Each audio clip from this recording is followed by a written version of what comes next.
Battles at sea, treasure hunts, yo-ho-ho, and a bottle of rum. Hundreds of stories have been written about the romance of pirate life. Their canonical hero is an unkempt fellow, one-legged and one-eyed, with a saber in one hand and a bottle of rum in the other. He is inseparable from his partner, a huge green parrot, who makes dirty jokes every now and then. We decided to find out how far this stereotypical character is from a real sea wolf.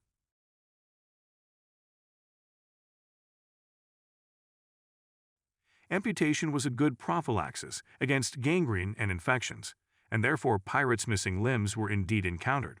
But the ship's medics, often a knife-wielding cook, did not know how to deal with bleeding, and the wounded often died of blood loss. Even after surviving the operation, the patient without a leg was hardly a valuable member of the crew. The pirate's naval career was over, and he was sent ashore after receiving compensation. Pirates with hand injuries had a better chance of staying on the ship. However, they did without hooks. There is no historical evidence of such bottomod.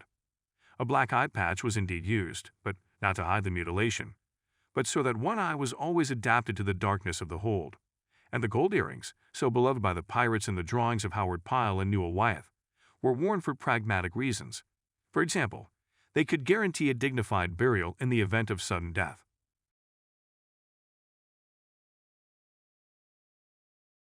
The image of the parrot, every captain's prompter, like most other myths, grew out of pirate novels. The motley bird accompanied Captain Flint on his voyages, and in Arthur Ransom's tales, Uncle Jack's parrot chattered little more than a pretty girl. In the 17th and early 18th centuries, a vogue for exotic animals began in Europe, and that was immediately spotted by enterprising sailors who met many tropical birds on the coast of Africa and the Caribbean islands. But they transported them in cages because it was risky to keep a parrot on their shoulder. A feathered steward does not always successfully control the processes of life. But pirates willingly got cats. It was believed that they bring luck. Multi-fingered cats with extra toes were especially valued. Their extraordinary abilities to climb helped to deal with ship's rodents. The crew of a pirate ship are mostly dark-skinned men, former slaves. Often honest sailors in their early 20s also joined the pirates. The terms of a work contract were more attractive than in government service, not to mention the fact that during the golden age of piracy, circa 1650 to 1730, the British Navy was joined more by force than by choice. Sailors who enlisted against their will were paid less than volunteers, and in port they were even tied to the deck to keep them from escaping. Coupled with tropical disease, starvation, and the relentless elements, 3/4 of the sailors ended up on the ocean floor within the first 2 years. Not surprisingly, they preferred an adventurous life among the sea wolves to ignominious ruin. There have been women among pirates too.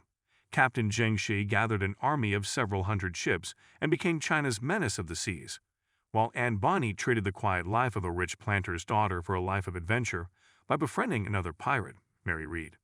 The women on board, however, were disliked, and so they often wore men's clothes. The treasure map with the coveted red cross is another fantasy that grew out of Stevenson's Treasure Island. Real pirates valued soap, provisions, navigational equipment, and medicine necessary to survive at sea, gold for gold, but no one wanted to go to feed the fishes. If they did find a few pesos among their loot, the pirates would immediately spend it in the nearest port on grog, the drink of a true corsair, not pure rum, and the easygoing ladies. If they managed to accumulate a lot of gold, pirates did not bury it for a rainy day. The life of a sea wolf was too unpredictable and short to dream of a carefree old age. Only 3 cases are known of pirates hiding treasure. Captain William Kidd wanted to use the location of his treasure as a bargaining chip, but failed and was executed. In 1573, Francis Drake built a temporary vault, not being able to carry all his loot at once. The bloodthirsty corsair Roch Brasigliano cracked during torture by telling of his treasure.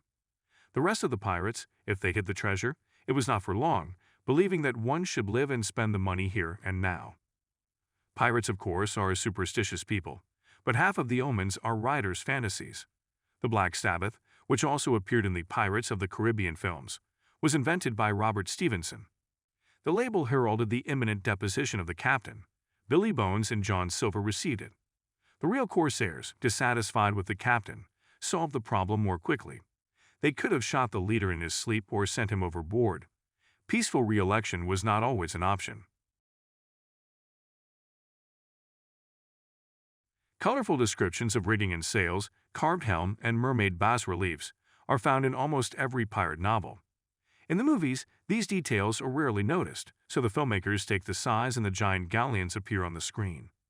In addition, it is not easy to place large-sized camera equipment on a small ship. Real pirates preferred maneuverable schooners and sloops for their voyages, to quickly appear and quickly leave with the loot. At the top of the mast, a flag was always flying, but not always the canonical Jolly Roger. Images ranged from an hourglass to a hand with a saber, and the Blackbeard flag featured an entire scene.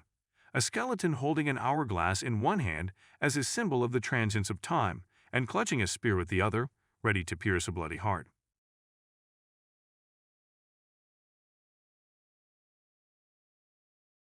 There are many legends about pirate torture and executions. The most famous pirate execution, the walk the plank, though known since the 18th century, was not very popular among pirates. More often the captives were simply sent overboard to be fed to fish or tortured.